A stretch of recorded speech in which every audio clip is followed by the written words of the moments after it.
Hey, and welcome back to another episode of Drew's Automobile Wonders. And we're going to be continuing the series of vehicles that I once owned. And this one here was my 1997 Ford Crown Victoria Police Interceptor. I scored this car for $800 at auction. It was a K9 car, and then it was a crash investigation site card that the crash investigation people used. So in other words, it didn't see very heavy use. The car was never marked. It was always kept up, of course. It's a municipal vehicle. I had all the records that come with it. And the nice thing about it was it looked cool. And it had dog dish hubcaps on it. Well, they were kind of center caps. They weren't really the actual dog dishes, but it still, it popped. As you can see in this picture here is when it first when I first got it. And it was, I called it the black on black, or Vicky 2 as I called it, because my first Crown Vic was named Vicky. So I had one spotlight, and the spotlight worked on it. The thing about these cars is these were the facelifted aero bodies. They had a little bit more aggressive grille, and of course the bigger tail lights on it. Again, these are getting hard to find, especially in police interceptor form. So I kind of wish I held on to mine, because I didn't realize how good these looked, especially with in an unmarked form that never had any markings on it whatsoever. I really enjoyed this car. It was quicker than the 94, obviously. It had 327 rear end. It had a Gen 2 4.6 liter in it. The plastic intake, as I was talking about, so it didn't have any EGR issues or anything like that. I think the only thing I had an issue with was the alternator wire. One of the wires on the alternator fried, but I think that was error by one of the mechanics that disposed this car at for the auction. But it was no big deal. We were able to fix that.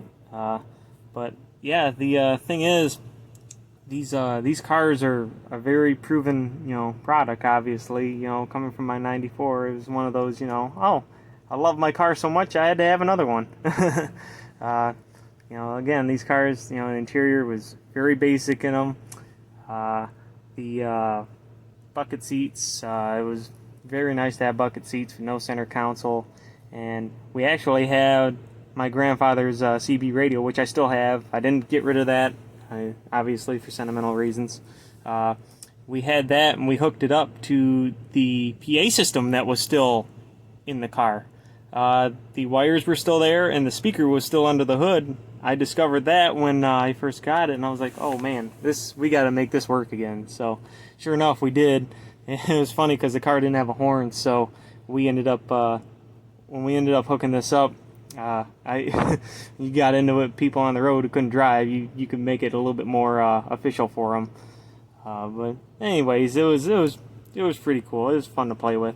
Then the thing is, the trunk on these cars are a little bit different setup. Obviously, the trunk button's in the middle of the dash, and when you press it, the trunk lid is spring-loaded on these. It's not like the civilian models where the trunk just pops. It pops and opens. So you had to be careful when you stopped or whatnot, or you wanted to get crazy with it, and before you come to a stop, pop the trunk, because bend anything up. But anyways.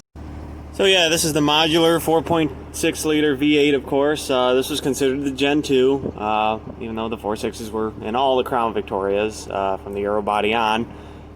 This had the plastic intake, as I described in my previous video on my 94. My 94 had the aluminum intake with the goofy plenum on it that had the EGR passages in it that would clog up. This was a different story. This was kind of a redesign. It also had OBD2, of course, as it was a 97. They went early OBD2 in 95, but they still had that aluminum intake on it, which was weird. And I discovered that when I was looking for the ECU and the gauge panel for my 94, which was OBD1, of course. So that was interesting to notice. Also, I did the big gulp intake on this, as well as just the dual drop-in K&N filter.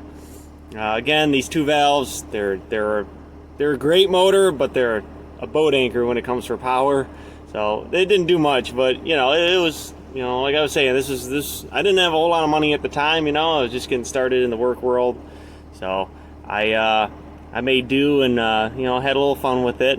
I consider it kind of my first car mods. It was something little, but like I said, I've definitely moved up in the world since when we get to my G8 and all that, which I think you guys are going to enjoy.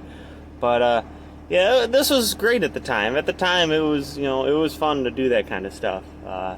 As you can see in this picture here, this I took a plastic cup and took out the little Venturi snorkel and put a big cup in there, and that's what they call it, the Big Gulp. But overall, this was a very fun car. I took it down to Ohio. As you can see, that's on Highway 2 right there, in front of the nuclear plant.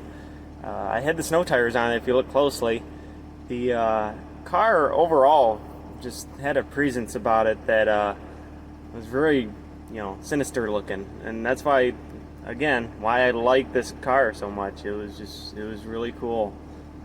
And I also painted the grill on it eventually, and I think it turned out really good. It was one of those things where I had a can of paint laying around and got bored and decided, hey, I want to see how this looks, and sure enough, it turned out pretty good. I liked how aggressive it looked after. Here's the before-after picture right here.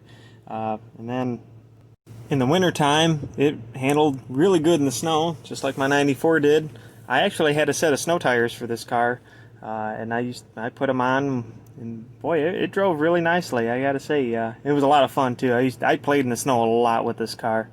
I mean, a lot. I mean, this is a great car to learn how to drive offensively and defensively in. If you want to train yourself on how to do, like I said, defensive driving and offensive driving. In terms of being able to develop driving abilities, this car here would be the car to start out in, because it's very nimble, it's very forgiving, and it really, really helps develop a good mindset on the physics of an automobile, on how it handles and how it's going to react to you.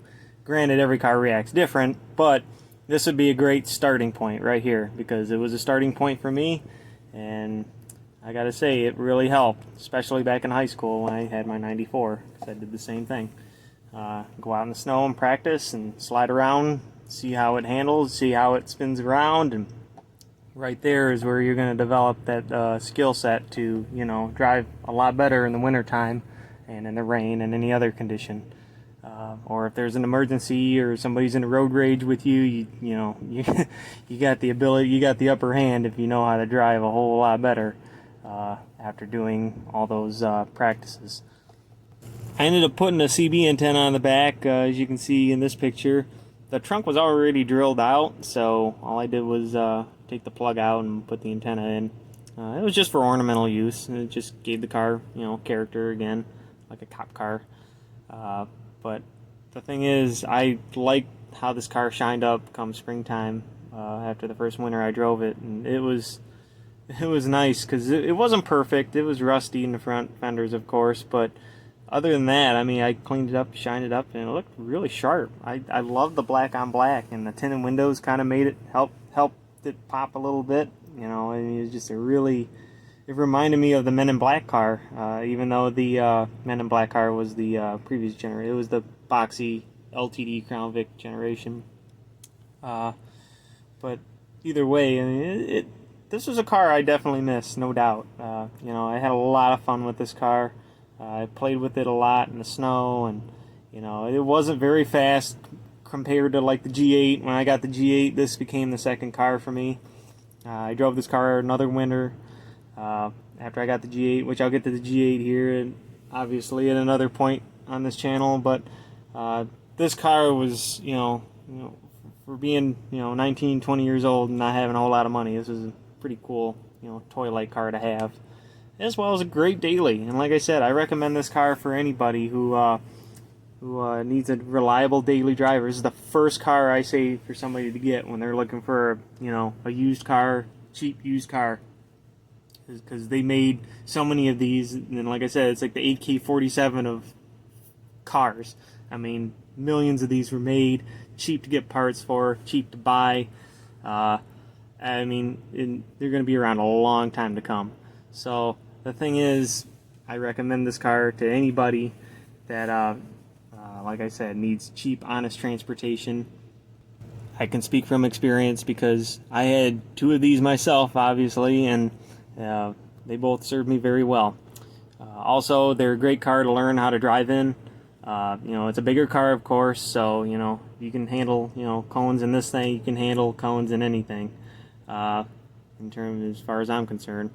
This car, I recommend, of course, if your kid's learning how to drive, I recommend this be a first car for them, because it was first car for me, and speaking from experience, I learned a lot in these cars, driving in the snow and ice and stuff like that. These cars are very forgiving and very nimble, and, worst case is, if you do get in an accident with something like this, it's very cheap to repair, for the most part, and your kid would have a ball in it, I think, just learning how to drive, because it's rear-wheel drive, V8, of course.